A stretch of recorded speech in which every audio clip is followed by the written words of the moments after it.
को सब्सक्राइब करें और बेल आइकन जरूर दबाएं। जीत रहे हैं और आप अभी 2 लाख वोटों से जीत रहे हैं, कैसा लग रहा है आपको? बहुत अच्छा लग रहा है। मैं आपके चैनल के माध्यम से भी बांसवाड़ा डूंगरपुर की आम जनता, आम कार्यकर्ता, भारत आदिवासी पार्टी के पदाधिकारी, इंडिया अलायंस के समर्थन में आए पार्टी पदाधिकारी और हमारे यहाँ पर जो विधायक रहे हैं, कांग्रेस के विधायक हैं, घाटोल से, बांसवाड़ा से और कुशलगढ़ से, तीनों विधायकों को भी मैं धन्यवाद देना चाहूँगा। दोनों पार्टियों के पदाधिकारी जिन्होंने दिल से साथ दिया उनको धन्यवाद देना चाहूँगा। आम जनता को धन्यवाद देना चाहूँगा। आम वोटर जो दिल से मेरे लिए राजकुमार बन के काम किया, इन सभी को धन्यवाद देना चाहूँगा। ये जीत मेरे अकेले की नहीं है, ये जीत प्रत्येक कार्यकर्ता की है, हम सब की है। और मुझे खुशी इस बात की है कि लोगों ने विश्वास जताया और मैं 5 साल पूरी कोशिश करूँगा कि इस विश्वास पे, इनकी जो उम्मीदें हैं, इन उम्मीदों पे खरा उतरेंगे। और एक शानदार प्रदर्शन रहा। मैं विपक्ष के लिए कहना चाहूँगा कि आप सबके दिमाग में से ये निकाल दे कि ये लोकतंत्र है, राजतंत्र नहीं है।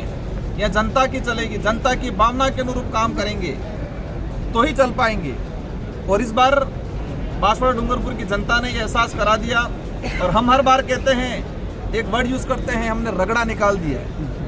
चुनाव से पहले जिस दिन नामांकन भरा था उस दिन कहा था कि आप कितने भी हेलीकॉप्टर उड़ा लो, पीएम बुला लो, सीएम बुला लो, कुछ भी बुला लो, लेकिन यहाँ की जनता और हमने ठान लिया है कि बांसवाड़ा डूंगरपुर और बागीदोरा उपचुनाव में हम रगड़ा निकाल देंगे।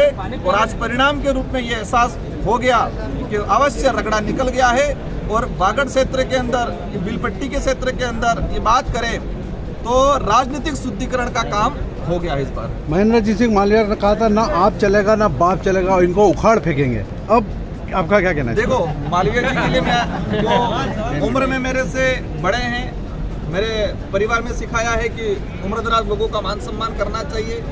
लेकिन एक सांसद प्रत्याशी थे वो, मैं भी सांसद प्रत्याशी था, लेकिन जिस तरह से इनके दिमाग में था, जिस तरह का उनका ओवर कॉन्फिडेंस था, इस जनता ने एहसास करा दिया। इस जनता ने एहसास करा दिया कि आपको ही हमने, बांसवाड़ा डूंगरपुर की जनता ने ही मालवीय जी को बड़ा बनाया था। और उसी जनता को उन्होंने सौगंध खिलाए थे, इसी जनता को उन्होंने कई प्रकार से बांधा था। और वही जनता ने उनको एहसास करा दिया कि हमारी वजह से ही आपको आगे बढ़ाया था और हम ही आज आपको वापस घर पे बिठाएंगे। और इस बार उन लोगों ने बिठाने का काम किया।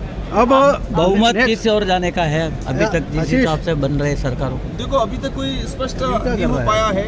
कोई ये नहीं कह सकता अभी इस टाइम में कि ना एनडीए की बने या ना इंडिया गठबंधन की बने। स्थिति 1 घंटे पर बाद क्लियर होगी। और अवश्य देश लेवल पे जो माहौल बना हुआ है, जिस तरह से एग्जिट पोल आ रहा था 354 का, कोई बता रहा था 400 का, कोई बता रहा 350 का, सारे एग्जिट पोल फेल हुए हैं। बांसवाड़ा सीट के लिए भी एग्जिट पोल जो कई नेशनल मीडिया वाले बता रहे थे ये है वो है, सारे एग्जिट पोल फेल हुए हैं। मीडिया ने जिस तरह से, नेशनल मीडिया, आप लोगों पे नहीं, समाचार प्लस ने आपको बताया था राजकुमार और 2 लाख वोटों से जीत रहे सवेरे। भाई साहब बता रहे हैं, उन्होंने बताया था। और अवश्य देश लेवल की मीडिया की अगर बात करें, मीडिया ने जिस तरह से बढ़ चढ़ के देश की जनता को गुमराह करने का काम किया है और ये परिणाम जो आया है, काफ़ी डिफरेंस आया है।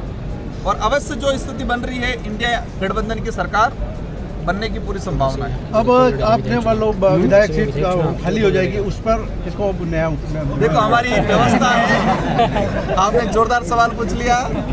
हमारे विधानसभा लोग ही, विधानसभा क्षेत्र की जनता ही टिकट देगी। वहाँ पर मैं या कोई हाईकमान टिकट नहीं देगा, उस क्षेत्र की जनता टिकट दे देगी। और अवश्य वो चुनाव हम भारी बहुमत से जीतेंगे। क्या आपको लग रहा था कि आरक्षण को मामले को लेकर मोदी सरकार को चेंज करने वाले, उसको माहौल बना क्या है इस बार? बिल्कुल इस बार बना।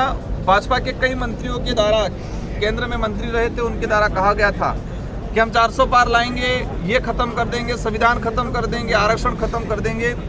और इसी का कई जगह कुछ % असर रहा और लोगों को लगा कि जो सत्ता में बैठा हुआ आदमी, जो पार्टी संविधान बदलने की बात करता है, उसको ही बदल दे, ये ठान लिया था और इस बार हो गया। गरीब जनता की जीत हुई है या पैसे वालों की जीत हुई है? गरीब जनता की जीत हुई है, आम जनता की जीत हुई है, मजदूर की जीत हुई है, बेरोजगार की जीत हुई है, सच्चा आदमी है उसकी जीत हुई है।